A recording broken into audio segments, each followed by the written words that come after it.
Assalamu алейкум, құрметті бауырлар, сіздердің назарларыңызға Ихсан механикалық қол сағатын қолдану және баптау нұсқаулығын ұсынамыз. Бұл механикалық сағат, оның механизмінде батарейка қолданылмайды. Сағаттың жұмыс істеуші механизмді қолмен заводтап, энергия қорын толықтырып отыру қажет. Алдымен уақытты баптап аламыз. Ол үшін сағаттың бүйіріндегі тәжді сыртқа қарай ақырын тартыңыз.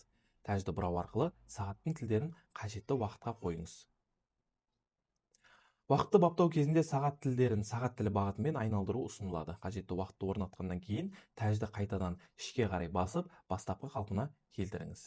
Енді сағат механизмін заводтаймыз. Тәжді бастапқы қалпында тұрған кезде оны өзіңізден әрі қарай сағат тілі бағытымен бір қалыпты бұраңыз. Бір рет заводтау кезінде шамамен 15-20 рет бұрау жеткілікті.